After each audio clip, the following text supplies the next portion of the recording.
శ్రీరామనవమి సందర్భంగా నేను అశ్వాపురం మా ఊరి నుంచి కొమ్మగూడ నుంచి భద్రాచలం వెళ్తున్నది సారపాక బీపీఎల్ దగ్గరకు వచ్చేసినాం. ఈ శ్రీరామనవమి రోజున దారి పొడుగుతున్న పానకాలు, పులిహోర ప్యాకెట్లు, వాటర్ ప్యాకెట్లు సప్లై చేస్తూనే ఉన్నారు. ఈ సారపాకలో మాత్రం సీఎం రేవంత్ రెడ్డి గారు సన్న బియ్యం లబ్ధిదారుడు ఇంట్లో భోజనం చేయడం జరిగింది. ఆ సందర్భంలో ఈ వీడియో అనమాట. ఇక్కడ దగ్గరలోనే సారపాకలో ఆయన రావడం జరిగింది సీఎం రేవంత్ రెడ్డి గారు. తర్వాత మనం ఈ సారపాక దాటిన తర్వాత ఇక భద్రాచలం దగ్గర బ్రిడ్జి ముందు ఉన్నాం.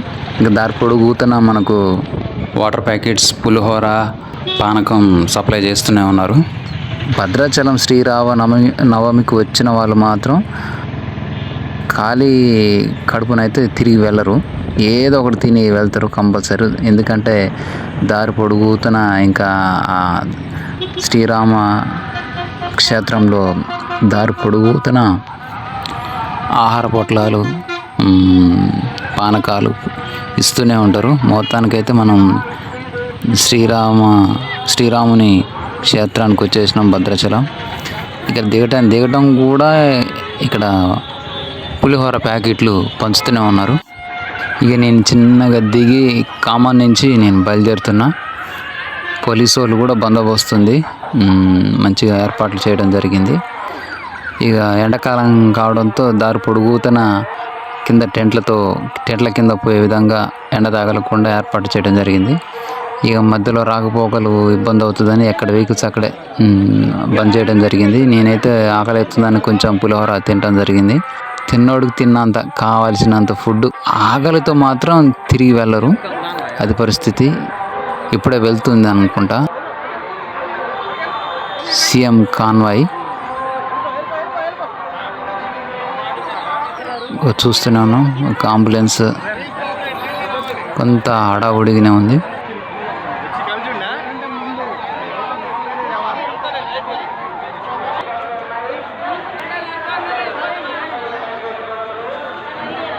ఇది డిప్యూటీ సీఎం బట్టి విక్రమార్క గారి యొక్క కాన్వాయ్.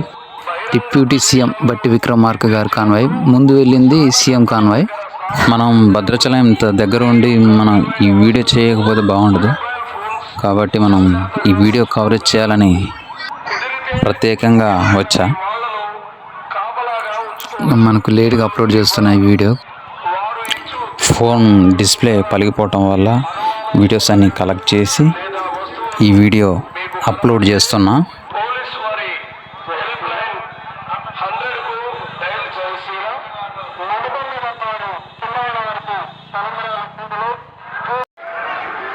మొత్తానికైతే నేను పానకం విశిష్టత ఏంటంటే బాడీ డీహైడ్రేట్ కాకుండా పానకం ఇస్తారనమాట. ఎండాకాలం కాబట్టి మనకు ఈ పానకం ఇస్తారు. మిరియాలు, ఇక బెల్లం పానకం, ఎట్లా బాడీ డిహైడ్రేట్ కాకుండా. ఇక అన్నదానం జరుగుతూనే ఉంది. వచ్చేటోళ్ళు వస్తూనే ఉన్నారు, పోయేటోళ్ళు పోతూనే ఉన్నారు.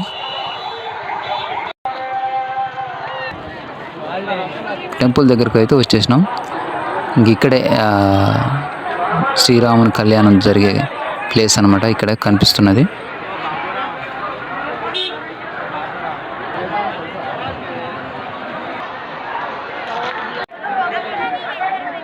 సీఎం హోదాలో రేవంత్ గారు దంపతులు సీఎం హోదాలో అయ్యవారికి, అమ్మవారికి పట్టు వస్త్రాలు సమర్పిస్తున్నారు. అట్లనే ప్రముఖ రాజకీయవేత్తలు కూడా రావడం జరిగింది.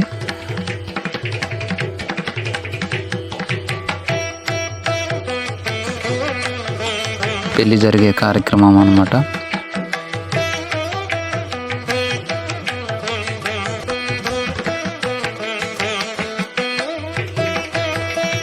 ఈ భద్రాద్రి రాముని యొక్క క్షేత్రానికి వచ్చి ఈ పెళ్లిని వీక్షిస్తే స్వయంగా వీక్షించినట్టే, అంత ప్రాముఖ్యత ఉంది ఈ క్షేత్రానికి.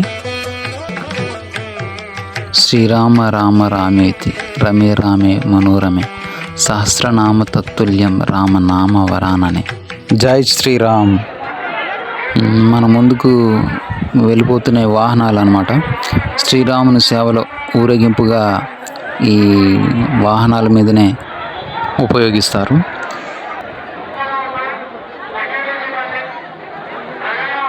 నలుమూలల నుంచి వివిధ రాష్ట్రాల నుండి కూడా ఈ శ్రీరాముని సేవలో తరించడానికి ఈ క్షేత్రానికి వస్తారు చాలామంది. ఇది తూర్పు వైపు అన్నమాట. ఈ మండపం కూడా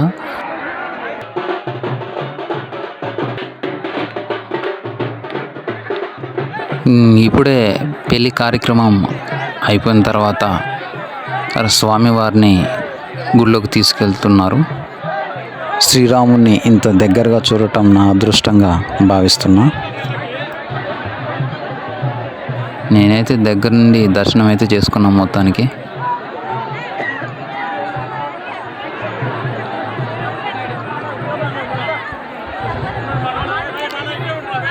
స్వామివారిని వెనకాల కూడా ద్వారం ఉంటుంది. ఆ వెనక నుండి దక్షిణం వైపున నుండి తీసుకెళ్ళి గర్భగుడిలో పెడతారన్నమాట.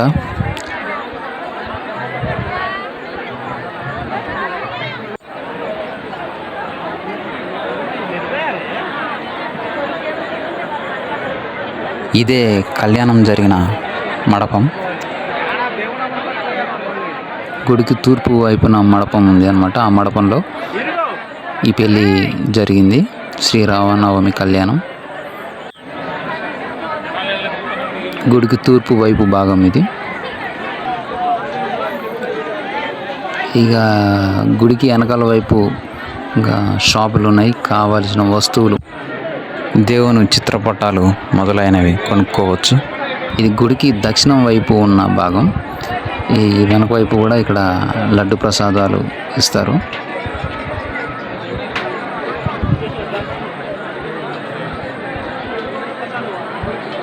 భక్తులు దర్శనం చేసుకొని వస్తున్న సందర్భం ఇది.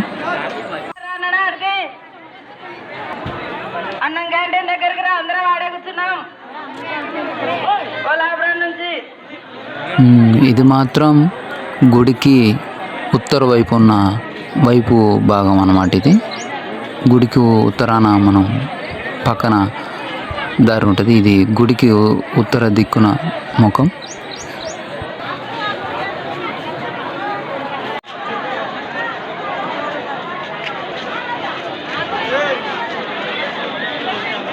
ఇక్కడ శివుని గుడి కూడా ఉంటుంది ఈ పక్కన.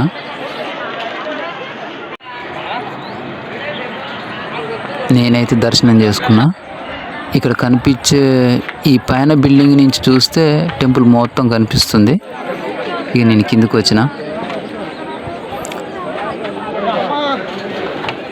ఇది గుడికి తూర్పు ముఖంగా వెళ్తున్నా.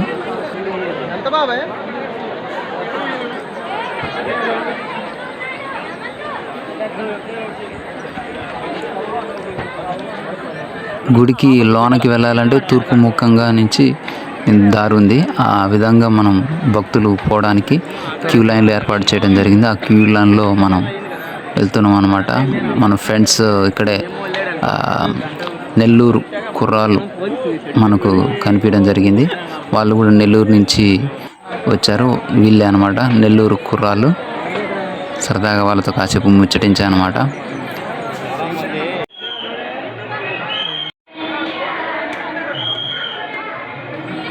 ఇది గుళ్ళోకి దర్శనానికి వెళ్తున్న సందర్భం ఇది.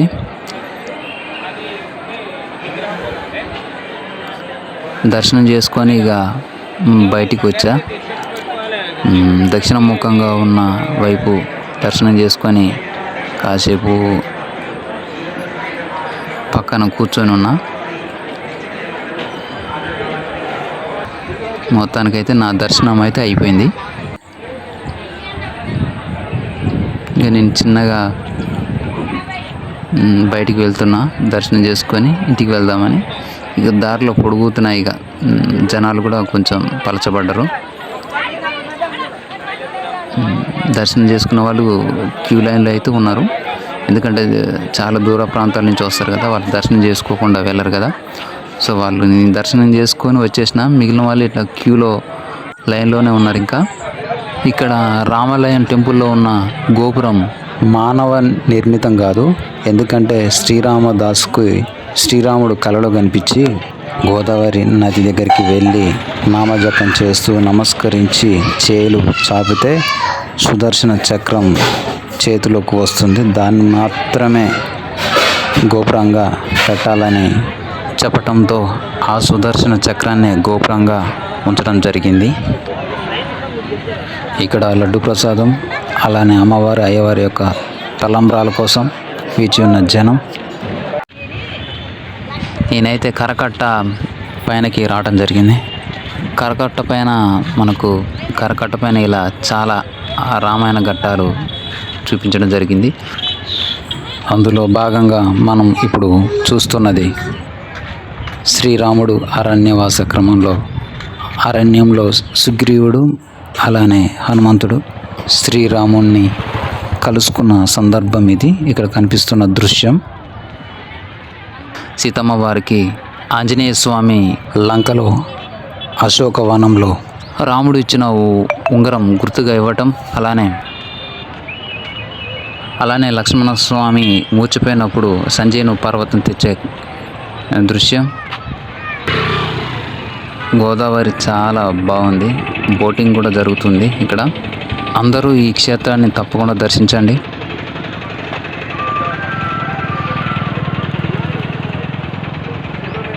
ఇక్కడ రావణాసురుని సంహరించే దృశ్యం.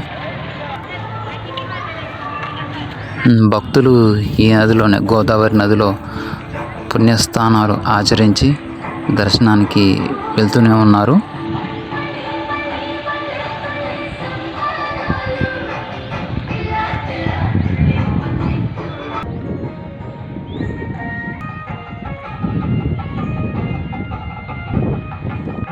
వ్యూ చాలా బాగుంది. ఇక్కడ మనకు గోదావరి బ్రిడ్జి కనిపిస్తుంది. శ్రీరాముని గుడి అన్నమాట అది కనిపించేది. మనం అక్కడి నుంచి వచ్చినాం.